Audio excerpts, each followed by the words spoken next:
Good evening, everyone. Thank you very much for joining our online tasting, which is our Christmas Day tasting case specials, really, the wines that we're recommending for Christmas Day.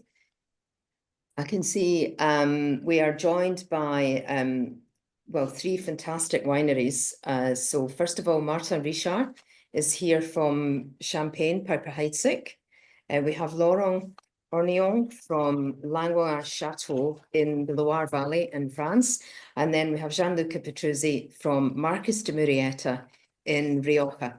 So very classic suggestions for Christmas Day: a Champagne, a Sancerre, and a Rioja Reserva. So what's not to love this evening? Before we start, I just need to do some housekeeping, and I have to read these because I never remember them, so apologies. To ensure everyone can hear our hosts, all participants will be muted during the presentation. If you have any questions for the speakers, please use the chat function at the bottom middle of your screen, and we will answer as many questions as humanly possible. And we're really keen to have questions. And for the best question that comes in during and by the end of the tasting of the first wine, then we have a nice bottle to give away as a gift stroke prize for the best question during or before the end of the first wine, which is the Champagne Piper-Heidsieck. There'll be Q&A at the end of the tasting for any additional questions. So if we don't get to your question during the tasting, we'll do our very best to get to it at the end. To get the best view of myself and our winery guests, please choose speaker view at the top right-hand corner of your screen.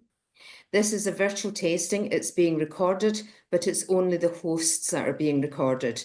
So you're not being recorded, and please feel free to leave your camera on because we don't feel as lonely when we can see you and we know who we're talking to. Please remember to eat and drink throughout the tasting for the best tasting experience. We obviously have some suggested food matches, and I'm sure you've got some alternatives in front of you as well. There's nibbles and crackers that are also suggested throughout the tasting. And at the end, or sorry, tomorrow, we'll send a link to the tasting tomorrow afternoon. And for those of you that can't make it tonight or want to rewatch the tasting, then the link will go out tomorrow. So thank you for bearing with me while I go through those housekeeping rules. So first of all, Martin is here from Champagne Piper-Heidsieck. I'm definitely going to open this online and hope that I managed to do it successfully. So, Lynne, can you hear me? Because my screen is quite frozen. Can you hear me? Or I can hear you, yes. Can you hear me okay? I can hear you, yes. I was just worried because the image is actually frozen. Okay. But So, I can see you watching, opening the bottle, so be careful. Okay. So basically, twisting the bottle and not the cork. That's correct, isn't it? Opening champagne, yes, twisting always. the cork. And always have a glass. You always need to keep the control of the cork. You know, there is some pressure on some bars in the bottle of champagne, as any of those sparkling wines. Top, hopefully. Ooh, that was nice. And then pouring sideways into the side of the glass so as not to lose the mousse. So that's Champagne Piper-Heidsieck. So please chat to us then about the grape varieties, first of all, in the wine. Martin. Making wines. Can you hear me? Mm-hmm. Yeah. So yeah, I was just saying that Piper-Heidsieck is an older house. It was founded in 1785, but always at Piper-Heidsieck we've been focused actually on three main grapes: the Pinot Noir, the Chardonnay, and another is the Pinot Meunier. So two bright grapes and one white grape, obviously the Chardonnay. The Pinot Noir has always been the dominant grape at the house.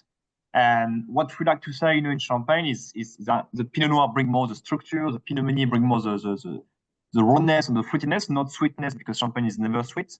The rawness and fruitiness, and the Chardonnay more the minerality and the acidity. So at Piper-Heidsieck, for the Breton vintage that we're gonna test just now in a couple of minutes, we have about 50% of Pinot Noir and then a blend of Chardonnay and Pinot Meunier. The blend always changes depending on the year, because we always have to balance between the climate, between the quality of the year as well. But it's mainly about that, yes. 50% of Pinot Noir and then Chardonnay and Pinot Meunier as well. Okay. Martin, sorry, your screen has frozen, which is, I just wonder, would it be worth is there anything you can do to log out and log back in or do something? Do you see us frozen as well? No, I can see you moving actually, but let me try something. That's a shame. Okay, let me try 2 seconds. Bit of a shame that you're frozen. Yeah, I get that. While you do that then, or if you want to log out and come back, that's okay. Yeah, okay. Let's see you in 2 minutes then. Okay. You're going to try to come back to us.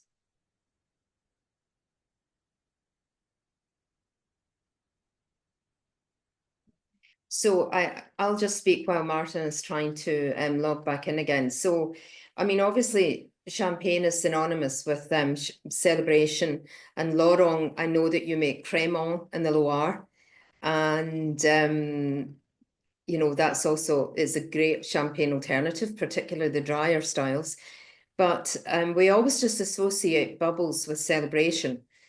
But I think that more and more we're seeing sparkling wine, champagne served with food, and we would definitely encourage it, yes, as an aperitif celebration on Christmas Day, but also with you know, with canopies, absolutely, but also with starters. I think it's a good option with food. In the Loire, Laurent, would you serve Crémant with food?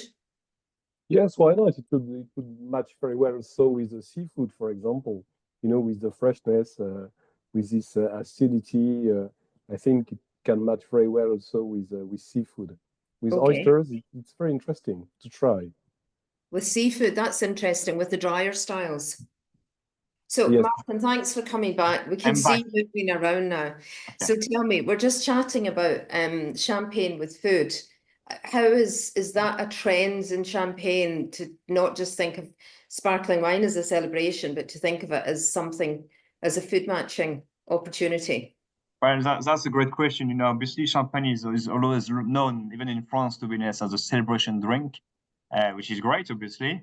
But you know, there is plenty of different wine and style in champagne. You know, so it's only Piper-Heidsieck, for example, we do 7 different cuvées, and the Brut and the Rosés are, you know, obviously very well, Lynne.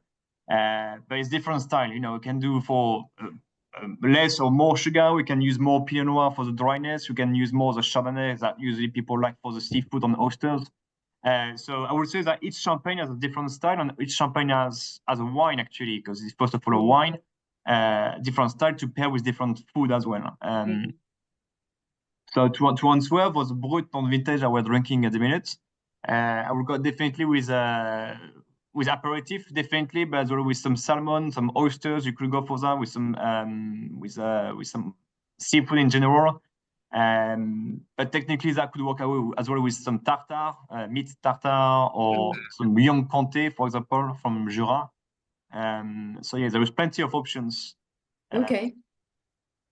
And in terms of, we were talking about the grape blend with the Piper and basically mainly black grapes. So it would be interesting to hear you describe the aromas and flavors, and particularly talk a bit about what you think that the black grapes bring to the overall character and personality of the wine. Yeah, so as I said, you know, it's non-vintage champagne, so main of it is probably from 2020, as what you have in Ireland. But so majority of Pinot Noirs that bring more the dryness, as I said, and then Chardonnay and Pinot Meunier. When you smell it and when you taste it as well, I like to always talk about the dryness, the plum, you know, the plum character, the dry fruits. Black fruits as well, but a lot of brioche as well. It's a word that we love in France, you know, brioche and breadiness and toasty aromas, like the breakfast bread that you taste that you eat in the morning at your breakfast. You definitely have this kind of aromas. So kind of nice flowers and fruitiness, nice minerality as well coming through on the back of the tongue, of the palate on the two sides. Okay. But brioche and toastiness, definitely. Yes, it's nice and rich. Yeah. I mean, in terms of, say, the shape of the glass, it would be very traditional to use a flute, but it's more, and this is actually Charles Heidsieck glass, but I know that's your sister champagne house, so I hope you forgive me. No problem. But, you know, this shape is very much de rigueur for champagne these days, isn't it? Yeah, I mean, always been always a kind of trendy things, in Champagne too. At the beginning was with a coupe, very large glass, and then we moved forward to the flute. But definitely, thanks to good people, I would say we now actually convince people to drink more in a wine shape, or at least how you have it. Champagne is first of all a wine. Before making bubbles, we do actually a wine first of all, as only other winemaker in the world. So you need a large base to get and to leave the wine, to brace in the glass, to open itself, to express itself or the emotion it has to say, and then a more tighter top at the top of the glass, just to get all the concentration of the aromas together. So what you have is very good. What I have obviously is from John Robertson, very good shape as well. Okay.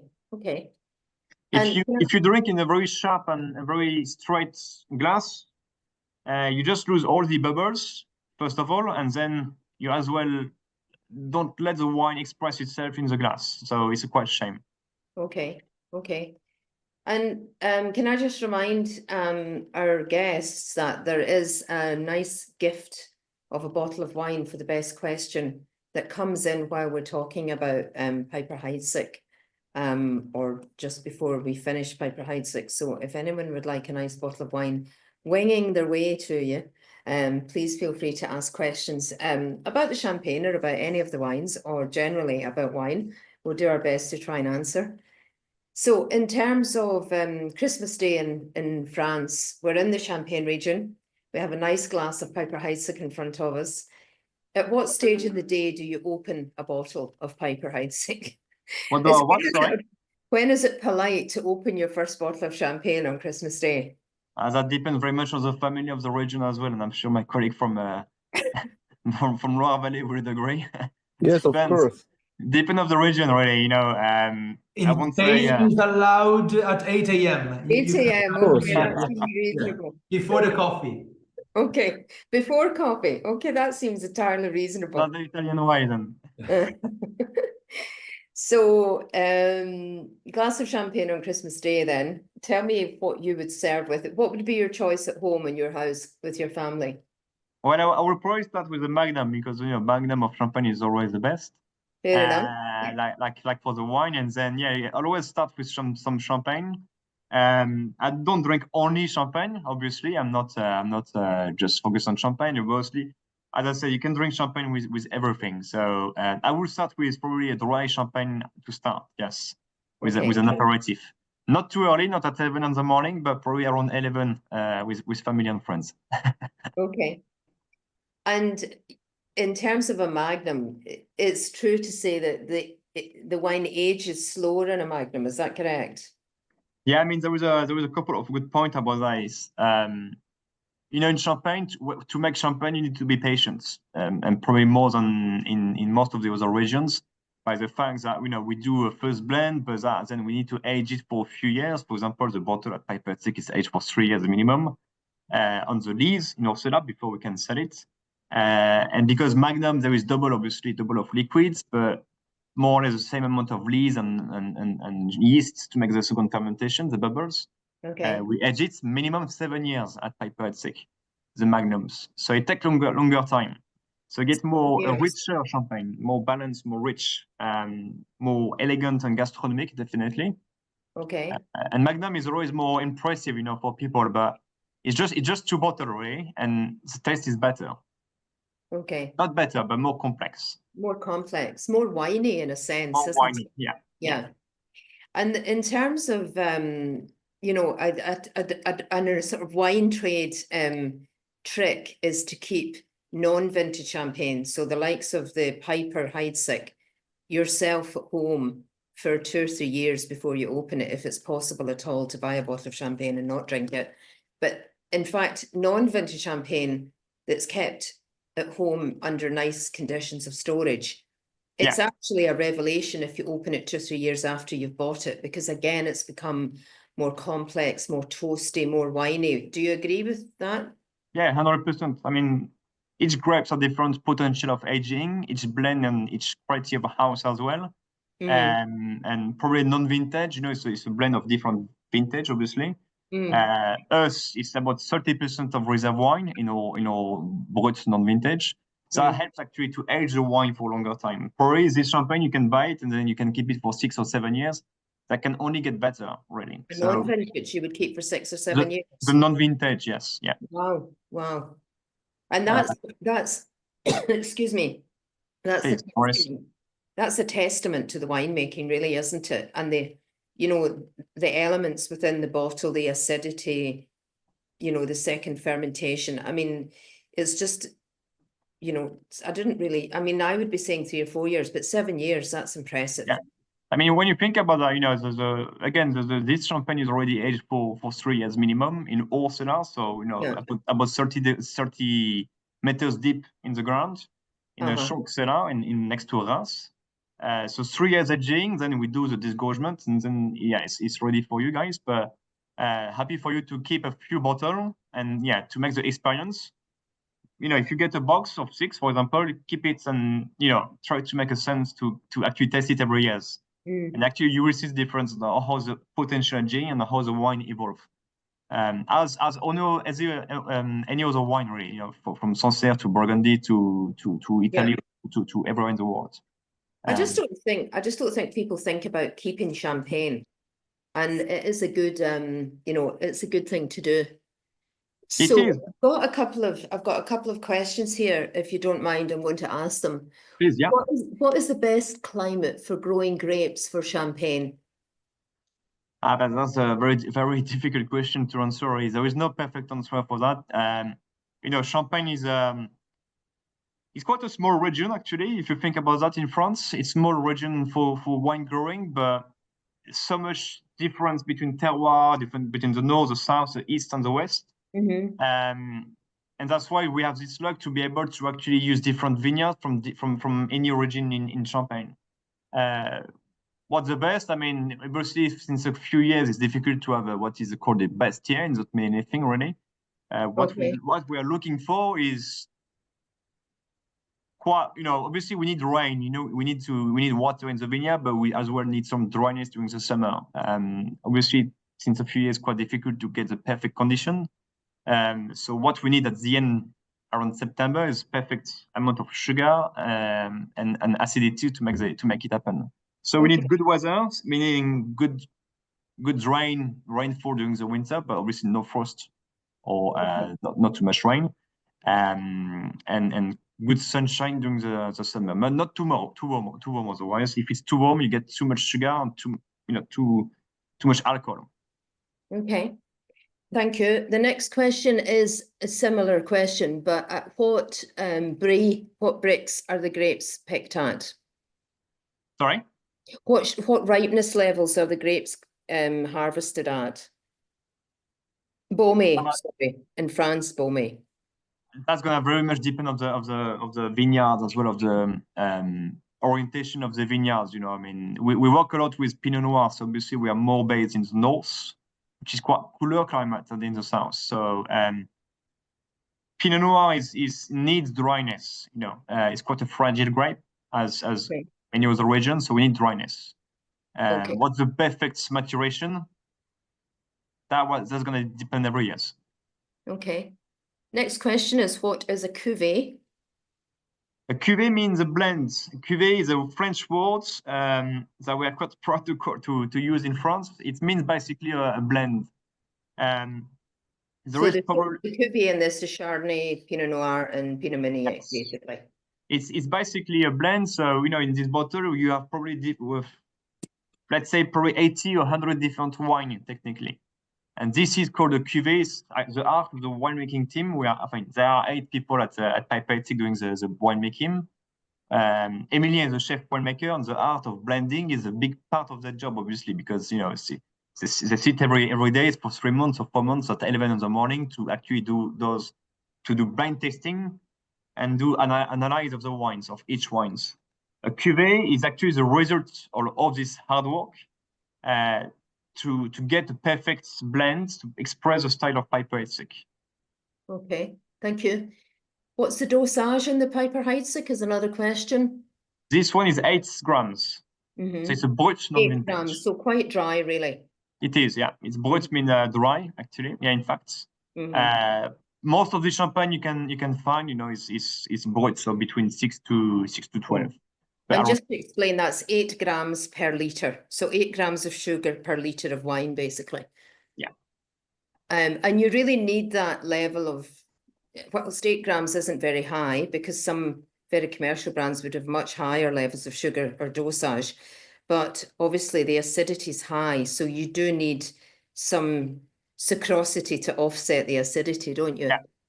Okay, so Yes, a question here from Jeff, following on from the Magnum comment from Martin, why are some champagne bottles only 750 mils?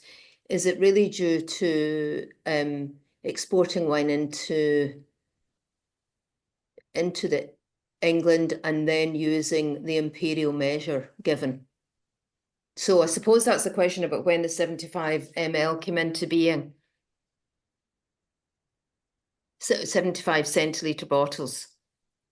That's not only champagne, though. It's No, also wine. it's everything, isn't it? I'm Yeah. not sure why. Yeah, it's also wine, actually. And that was something. Sorry, go ahead.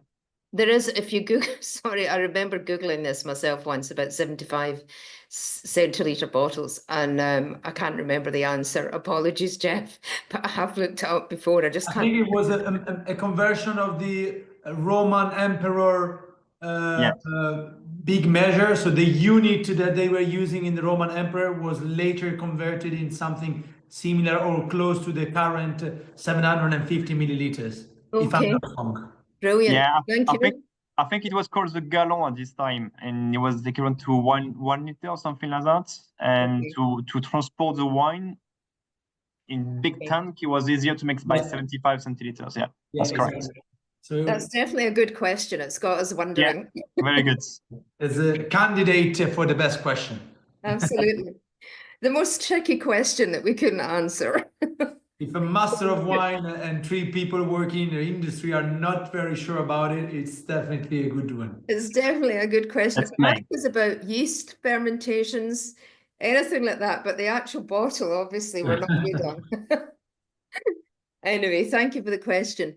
There's a couple more questions which definitely have come in at the right time scale to be in to win the prize. So I'll come back to those and we'll announce the prize winner later. But I'm keen now, thank you, Martin. I'm keen now to speak to Laurent from the Loire Valley.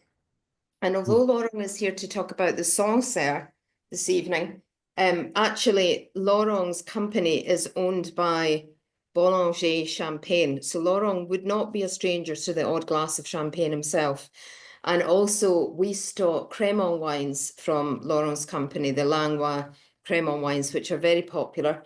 Now I'm saying Boulanger because I'm being very respectful of the name in French, but we call it Bollinger in Ireland, I'm sorry to tell you. So here we go. We've got the Château de Fontaine Audon, which is from the Sancerre. And we've worked with this wine for many, many years, haven't we, Laurent and O'Brien's? Oh, yes. More than 15 years, I think. At least. More than 15 years. I mean, it's certainly our most popular Sancerre that we sell. So why don't you give us a bit of history, a bit of background about the estate? Yes, of course. So first about Langlois. So as you were saying, we are part of the Bollinger family group since 1973, so quite a long time. And so we are based in Saumur, but we have some vineyard in Sancerre. In fact, we have started to buy a vineyard with Château de Fontaine Audon in Sancerre in 1986. So quite a long time ago. And that was a very good intuition by Michel Vilder at the time, who was the president, thinking that there was a huge potential for Sancerre. But he was right, because you know that you can find Sancerre now in every wine list in the world. If you have 2 French wines to pick up in a restaurant wine list, you will pick up at least 1 Sancerre and 1 Chablis. That's really the two wines that you will find on a wine list. And Sancerre is not a big appellation. The totality of the Sancerre appellation is 3,000 hectares. And, you know, that's very interesting. Not that big. Wow. Yeah, And among the 3,000 hectares, you only have 300 producers. So the average size of a Sancerre production is less than 10 hectares. So most of the time, it's very small hectares. And we are very happy today to own more than 80 hectares because we've also bought recently a new domain, which is called Domaine Hubert Brochard. And that's very interesting because Château de Fontaine is very special because Château de Fontaine is located in the north, very north of the Sancerre appellation, on a very special soil, which is flint, silex. That's why it's written on the bottle, terroir silex. And that's something very special because in Sancerre, you have 3 types of soils, but the main soils are from chalk, okay? So 80% of the soil are from chalk. You have the chalky one, another one which is called caillotte, which is also chalk, but small stone of chalk. And then the last one, which is only 20% of the soil of Sancerre, is silex, so flint. So it gives a very mineral Sancerre. It's perhaps less aromatic than the chalky one, but it's much more on the fineness, on the elegance. So that's why we really love this Sancerre on a flinty soil. So if you put your nose on the glass, it is very flinty and mineral, isn't it? Yeah, you have the flint, the minerality. You have a bit of grapefruit, a bit, you know, it's a bit citrusy on the nose, but you can first, minerality is very important. And of course, when you have it in the mouth, it's the minerality at the very end of the tongue, which is very nice. And you know, it's a wine you can enjoy more than one glass. It's very that's a very easy drinking style, and it can match very well with seafood also. Once again, you know, Sancerre, especially Sancerre on the flint with the minerality, it's a perfect combination with oysters. Of course, it could be very nice with lobsters, with shrimps, and all the fresh seafood. But it can also match very well. Why not with the scallops? With white fish, grilled fish, of course, with sushi, for example, with raw fish. It will be perfect because of the minerality and the freshness of this wine. I think that I mean, I chose these 3 wines for Christmas Day, and something that I think people can be very, very stressed at Christmas time. They're trying to entertain people. They're trying to do all this interesting food. They're trying to look after the kids or whatever. And I like the idea of wines that can span more than one course. And I think that with the Piper-Heidsieck, we said that can be aperitif, it can be starter. But I think with the Sancerre, it's exactly the same thing. I like to choose wines that can actually go with several courses, so that if you didn't want to have a change of wine, you know, 3 or 4 times throughout the meal, I think that the Fontaine Audon would be equally delicious with smoked salmon, with canapes. Yeah. We've got it with turkey as well. But I think that it could take this, it's a type of wine that could really take the stress out of Christmas for some people, because it can definitely span more than just one course. No, you're right. It's got the acidity, it's got the freshness, and you know, it would cut through smoked salmon, cut through, you know, some of the richer accompaniments with game or with the roast turkey. And I'm actually a proponent of white wine with cheese as well. So I think that you could, with certain types of cheese, not just chèvre, but other white cheeses, this wine could definitely work too. And I think it's the same with the Marqués de Murrieta. I think that for people who like all the rich accompaniments with turkey, then the Marqués de Murrieta is a nice red wine that can go with the roast goose or whatever the main is, and then can go to cheeses. So I think that, you know, this for me, the Sancerre is such a versatile wine style. I mean, absolutely, it can be a New Year's Eve supper, it can be, you know, a Christmas Eve, it could be a nice Wednesday night during the festive season, because it's just such a versatile wine style. I mean, would you agree with that, Laurent? Yeah, I totally agree. And you know, I can easily understand that sometimes it could be stressful you know, with the wine, if it will match with food. I think, in fact, when it's good, you don't need to be stressed. You know, you can. That's the most important thing. Is the wine should be pleasure, and you should enjoy it. And of course, Château de Fontaine, you can enjoy it as Lynne was saying with salmon. But goat cheese is a very nice combination. Also, you know that in Sancerre area we have a dry goat cheese locally called Crottin de Chavignol. Yeah. And which is in Chavignol, by the way. And I think it's goat cheese is very nice with Sancerre. So it could be either cold goat cheese, it could be a hot goat cheese that you put on a bread, you know, on a slice of bread, a goat cheese on it, and you put it in the oven. It's very easy to do, and it's a very good match with Sancerre. Yeah, that's a bit of truffle oil or something on top. Yes, why not? And we have Crottin. We have a very good cheesemonger, Sheridan's in Ireland, and they sell Crottin. That's a small, basically single piece small goat cheese, isn't it? Well, and you have different type of dryness, starting from fresh to very dry, and sometimes when it's very dry, it's very strong.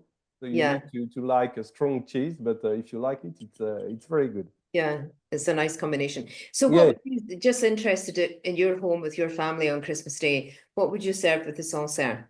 So I'm very traditional. I will go with oyster. I'm a big fan of oysters, and I will definitely have a bottle of Château de Fontaine. It will be 2023 for me, and with oysters coming from the Atlantic coast, which is not so far away, because I'm based in Saumur, so I go in Sancerre at least 1 or twice a month, but I'm based in Saumur, so it's only 1 hour 30 from the Atlantic coast. So even in the Vendée, we have some oysters, and it's a perfect combination. It sounds like a perfect combination, to be honest. Yeah, it is. Delicious combination. So you mentioned the flintiness and the mineral style of the Sancerre. You've had quite a tricky vintage in the 24 in the region, haven't you? My God, it's more than tricky. It's a nightmare. Really, you know, we have struggled a lot in 2024. So a lot of rain, as you can imagine, or as you know. And the thing is, we have some illness in the vineyard, so mildew. Yes, it was very strong in the Sancerre area. And we have added on the top of that in July hail. So if you add mildew plus hail, it means that we have 80% less than a normal crop. So it's really a nightmare with the 2020 third vintage. But you know, we were quite lucky with the 2024 vintage. Sorry, we were quite lucky in 2023, in 2022. So that's the risky part of the wine of the vineyard. Sometimes we can lose quite everything. So that's the case this year. So we should keep finger crossed for next year. We always like to look in the past, and when we see a 5 in a vintage, it's always a good sign. So we think that 2025 could be a good one. So we are quite optimistic for next year. And the hail, what time of year did you have the hail? So it was in July. Okay, it's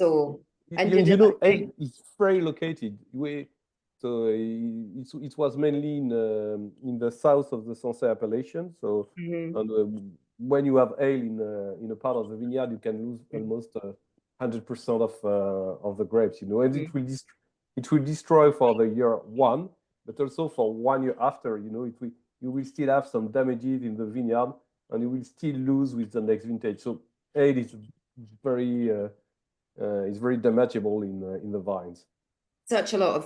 So depressing when so much work goes into the vineyard and you lose it in, you know, a weather event essentially. And tell me, although you're down on the amount of wine that you've produced, how does the quality of the 24 look? So quality-wise, it will be very good. Quality-wise, it will be very good, which is already a good point. We have harvested 100% by hand, just to be very selective in the wine picking. But we are very happy with what we have in the tanks.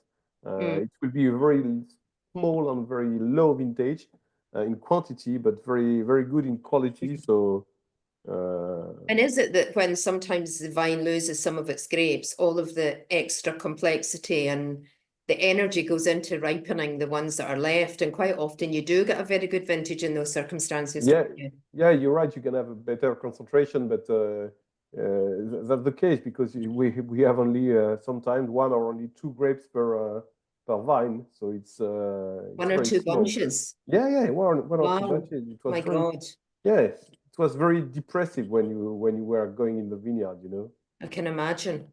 That's But sad. Mm. yeah, but yes, you know, we hope that the next vintage will be different, and Okay. that you know, we were working on a natural product, so sometimes with nature you can have some bad surprises, so you Yep, should accept nature's it. impact. Mm. Yeah, Well, and we can control a lot of things. We can't control nature. yeah, and So just perhaps a you've few heard words it here first, guys. You should buy your Sancerres now yeah, yeah, and the good thing is that before Sancerre, the prices go up, because the yeah, prices for the 24 are going to go up, I'm sure. yeah, probably yes. Unfortunately, I will say, but the good thing for Château de Fontaine is that is a kind of Sancerre with the flint that you can keep a bit in your cellar. We still Yeah. drink, for example, 2012, which is still Mm. very good. On the flint, it can age a bit. Yeah. And I think Château de Fontaine has this ability. On the way we work on it in the vinification process, we work the wine on the lees, you know, to bring some structure to the wine and to bring some potential. And I think it's you can feel it when you drink it. The lees work on the wine. It will bring extra quality to Château de Fontaine. Okay.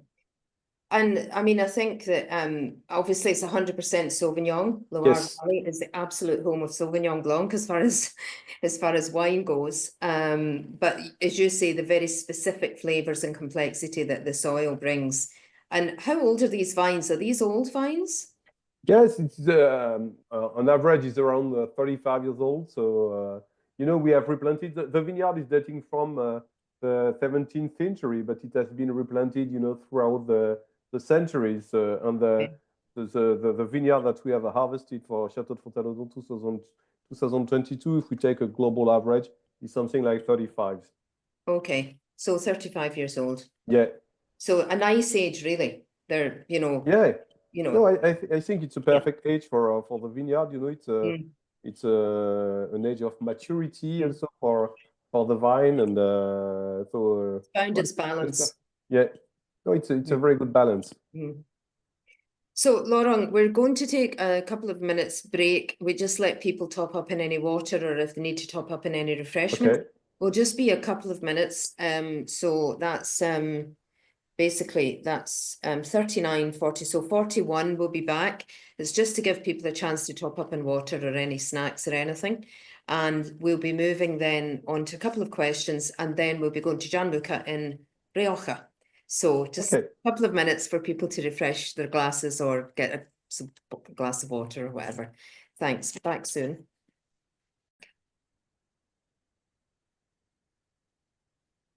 Okay. Hi, Laurent. Hi, Martin. Hi, Gianluca. Hi. Hi. I've just got a couple of questions before we move on to Gianluca. So we have a question which I think is actually, well, anyone is welcome to answer this, actually. So do you actually sing to your vines? Is there any connection between the music and wine? Does anyone sing to their vines? Sometimes yes, but I'm not sure of the impact on the wine. You know, perhaps it's a positive or it's a negative, but. And tell me, is it Led Zeppelin or what is it that you do? Or is it classical music? It could be music? U2, it could be Led Zeppelin, it could be U2, yes, U2. But some wineries actually play music in the vineyards, don't they? Yeah, no, they are. And sometimes some are playing music not only in the vineyard, but also in the cellars. In the cellar as well, exactly. Yeah, classical music in the cellars and Okay, and Rioja, does this happen? Not that I know of. No. Sometimes I think they're singing to get some extra rain. You know, this tribal dance. Okay. But no any song I know of. But some wineries definitely do play music in the vineyards. That's absolutely true. And in the winery, as you say. So the next question is it always, it's the champagne question, Martin, is it always a blend of black and white grapes for making champagne? And what percentages are in each? Well, it always depends, you know, it's not always a blend of black and white. If you think about Blanc de Blanc, for example, we haven't tested Blanc de Blanc tonight, but Blanc de Blanc is only made from Chardonnay. And to talk about inverse, you know, for example, Blanc de Noir, white from black is actually only made from Pinot Noir or Pinot Meunier or both together. So it's not always blended together, but we use most of the time, yes, two grapes. Yeah. So you can have 100% Chardonnay white grapes and you can have 100% black grapes, basically. 100%, yeah. Blanc de Blanc, Chardonnay, Blanc de Noir, 100% black. And for the rosé as well, for example, you know, we have a Piper-Heidsieck rosé, you know, other houses as well does rosé. You know, in south of Champagne, we use some grapes and we do some still wine. So we actually keep this vineyard specifically to do still wines, red wine in that case. And we use this red wine into the blend to bring the color of the rosé in the wine, in the champagne. So, but some people don't blend red and white to make rosé and champagne. They use a saignée method, so they bleed the red grapes. Yeah. To get some red juice, if you like. Yeah, some houses do that as well. It's a very different champagne rosé style. Us, we like the freshness and the fruitiness as well, and the purity of the grapes. So we don't do that. We use a blend of white and red wines at the beginning. Okay. You can as well do the skin contact, the maceration. That's what you are talking about, and this is possible as well to leave actually for a few hours. The skin and the juice in contact. Yes. Okay. Laurent, what is your favorite part of being involved in making wine? I think the best part is when we do the blending, when we try to choose what is the best tank and how you can blend everything, and that's a very exciting moment, of course. And the drinking part? Of course. No need to tell that, you know, that the drinking part is okay. Always the best, always a glass, of course. And then a question here, hail in France can be giant. It can be giant, very different to Ireland. What kind of damage does it cause to young grapes when you get bad hail? You mean? Or Spain, actually. I mean, it could be anywhere. When we have some hail, you mean? Yes. What does it do to the grape? It will cut everything, you know. It's like a knife going in. It bursts them open, doesn't it? Yeah.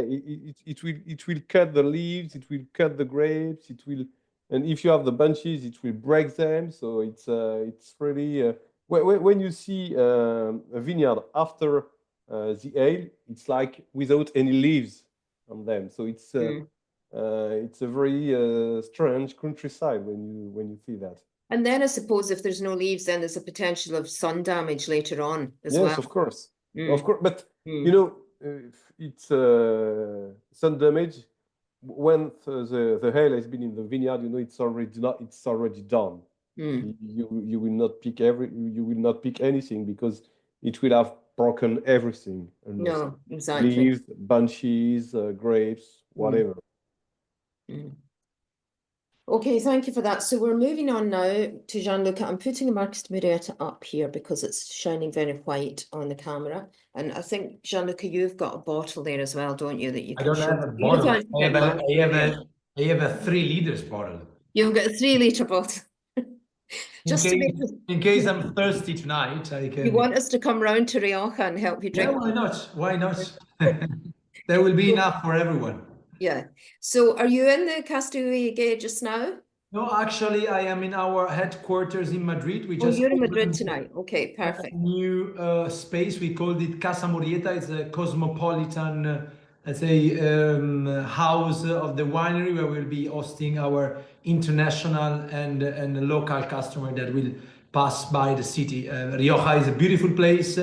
not definitely or certainly the best well connected to the rest of the world, whereas Madrid is very central. We always had our head offices here, and I'm based here tonight. Yep, and I've been to your offices in Madrid, and we went to a very nice restaurant for lunch, which was really local and close by. So you've got some nice restaurants around the office. Indeed. And now this new project is brand new. So we moved 3 floors down from where you were, with 1,500 square meters of offices and this space for international private customers. So that's the new project of Murrieta. By the way, I left a link of a presentation. I don't know if you or your... We'll send that out tomorrow with the email. Yeah, so over there they will find also some picture of this Casa Murrieta, beautifully decorated by a new designer. Okay, so talk to us then. We're basically talking to you about Marqués de Murrieta this evening, which, to be fair, I think is one of the most iconic Rioja that's available. And it's quite an interesting story, isn't it? Because obviously Vincenti, when he took over the family business, he was very young, wasn't he? Yeah, he was just 25 years old. He was in a way forced to do that since the father passed away of a heart attack all of a sudden, unfortunately.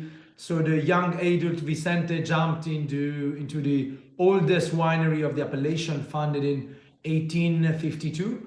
And he already had the heritage of the oldest, and spent the last 40 years together with the sister Cristina in trying to update this concept into what is today Marqués de Murrieta, the oldest next to the modernity. And I think the wine we have today in front of us, the Marqués de Murrieta 2019, is a good representation of this effort. It puts together the warmth, the classic style of a Rioja blend next to a, let's say, fruit-forward and a more modern approach to winemaking. Okay. And in terms of the grape variety, how much Tempranillo is in the Reserva? In this particular vintage we are tasting tonight is quite high, is 87%. Okay. The average is around usually 80. In this vintage, which was, by the way, an excellent, is considered by the most, as one of the best vintages of the centuries. We were higher on Tempranillo, as the acidity level was enough, and we didn't need to include more percentage of Mazuelo, which is Carignan, Graffiano, which is a local grape varietal, which in fact is bringing this herbal or fresher character, and just a very small percentage, 2% of Garnacha, which is another name for Grenache. Okay. These are the 4 typical grape varietal of the Rioja blend, and we are using in different percentage depending on the vintage. And tell me, I mean, what's interesting is that in Ireland, we absolutely love, can't get enough of Rioja Reserva. It's what we really enjoy drinking in Ireland if we look at the whole Rioja gambit. Yeah. So why don't you maybe explain a bit to us about Rioja Reserva, and you've taken Reserva off your front label. Yeah, exactly. But so tell us a bit about how what your expression of Reserva Rioja is at Marqués de Murrieta. Yeah, so basically, Lynne, we compare Rioja, for instance, to Champagne or to Champagne or to Loire in general. It's quite a big region. It's twice as big as Champagne, 6,000 hectares, and it's very spread. It's 120 kilometers by 40. It's a big space with a lot of differences from area to area. A lot of producers, some of them focusing on quality, other focusing on volumes. And Rioja Reserva, by the rules of the appellation board, is a wine that spent a total of 3 years aging, of which 1 in barriques, 225 liters barriques. Does it mean is it a good wine or a bad wine? God knows. It's such a big appellation with so many producers that the fact of having Reserva on a label doesn't mean much, or at least doesn't mean much for us any longer. So since vintage 2019, while keep making the wine as a Reserva, we decided to just promoting more and more our brand name as a let's say synonym of quality, as a just to ensure our quality level rather than using the Reserva label. If you go to any supermarket in Ireland, you can find a Reserva or Gran Reserva for very cheap price, made by whatever producer of average quality, and that doesn't mean anything. 19 for us was the perfect vintage. In 2018 we opened this new state-of-the-art technology, which really enhanced the precision during fermentation, which really helps us to extract this fruit-forward character while having this beautiful acidity balanced by this balsamic flavor quite present in the nose. And 19 was the perfect vintage, as I mentioned. It puts together the ripeness of the grape, a good level of acidity, and next to this new technology. And we decided to go big and to take off the word Reserva. Yet the customer, everyone can still find the sticker given by the appellation, by the concept. On the back, yeah. So if you turn the bottle on the back, this Bordeaux color label and which states Reserva, means that the wine is made under the Reserva rule. I mean, I think we are outperforming the rules. And Gianluca, I think an important part of the Marqués de Murrieta is worth saying that this is a single vineyard, isn't it? This yeah. In fact, the Marqués de Murrieta has always been at the Igai estate, at 300 hectares altogether. In Rioja, most of the producers are blending grapes coming from different vineyards, some of them even 30, 40, 50 kilometers away. At Murrieta, we have always been next to the concept of Chateau, which was brought by Luciano Murrieta himself, the founding father of Rioja, who studied in Bordeaux and imported in Rioja the concept of a state of Chateau. He built the Castillo, the Chateau in Logroño, where we are based today, a beautiful building that you have visited recently, very classy. And next to the concept of Chateau. So we have these 300 hectares, which we have divided in smaller vineyard, which we manage, ferment, and age separately. We also make our own cuvée, as Martin was mentioning, out of around 80 different wines of different plots, different grape varietals, different altitude from 300 to almost 500 meters above sea level, different sun exposition, and very diverse. And I think that all these differences makes this wine so unique, so special, and so versatile. The complexity and the character. So Gianluca, Christmas then, back to Christmas. We've suggested that the Marqués de Murrieta goes with the cheese course, and we're serving cheese before dessert on our Christmas Day meal. But I think that because the tannins are very subtle in this wine and very integrated, I do think, as I said earlier, that you could serve this with a roast dish, and then you could move through to cheeses with the Marqués de Murrieta. But in Rioja, how would you serve this wine on Christmas Day?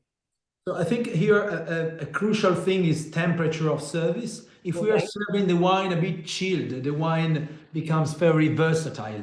The cheese platter you mentioned is a classic and could go with nearly every type of hard to medium curated cheese. I'm thinking to Stilton, I'm thinking to Gorgonzola from Italy, I'm thinking to Gouda, or any hard to mid cheese. Roasted pork, the suckling pig, so typical in the Castilla area. But you have been recently at the winery, and we like to dare, and we serve actually this wine even with fish. So yeah, and it was lovely. Type of fish, it wouldn't go well with sashimi or I don't know, scallops. But if you choose a grouper, a red snapper, maybe with a very rich sauce, the typical thing in the Rioja and the Basque country area would be the cocochas, the pike hake, which is rich in collagen and makes this beautiful, very sticky and rich of fat sauce, which pairs beautifully with fat fish as well. So it's very versatile. It's a 360 degrees wine, but of course the jamon, the ham, typical pairing in Spain, the cheese, the charcuterie, and meat base or roast pork, roast turkey are the classics. No, absolutely. And we have a note here from Sharon saying that she thinks it would work with Christmas pudding. And I think it would, because, you know, sometimes you have this Shiraz with chocolate. So I can see this idea with because Christmas pudding's not that sweet.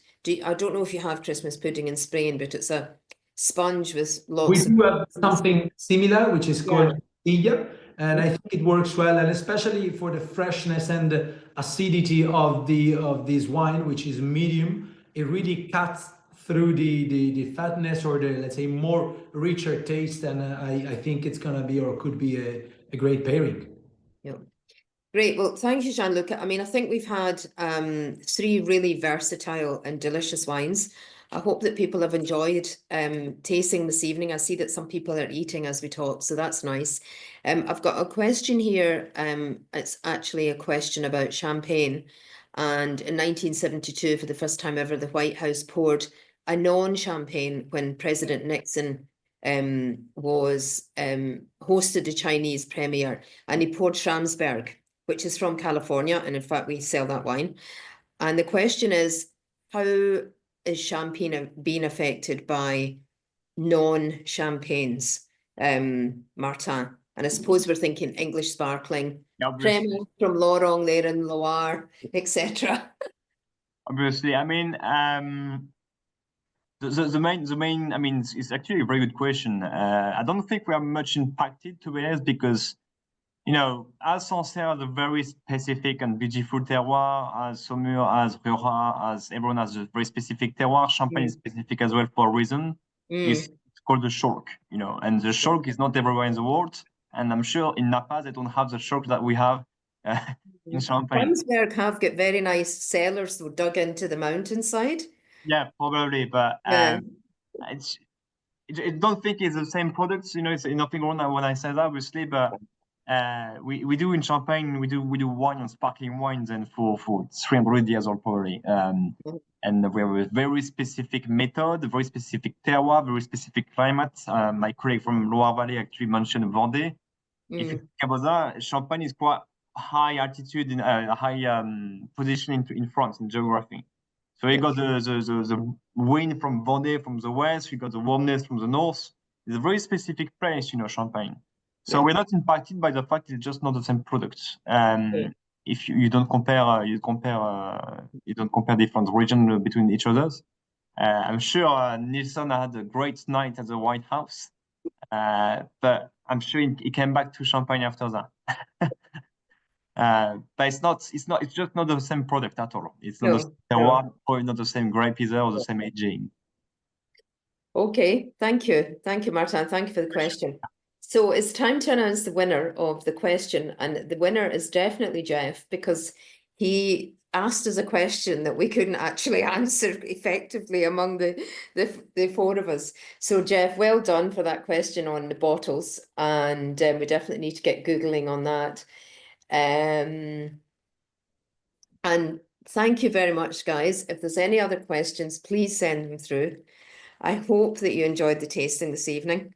I definitely enjoyed chatting about and tasting these 3 classic wine styles, and I hope that we got over the versatility of the wines, and that the fact that all 3 of them have the ability to span courses on Christmas Day, on not just Christmas Day, but that you can have the Piper-Heidsieck with aperitifs, with your starter.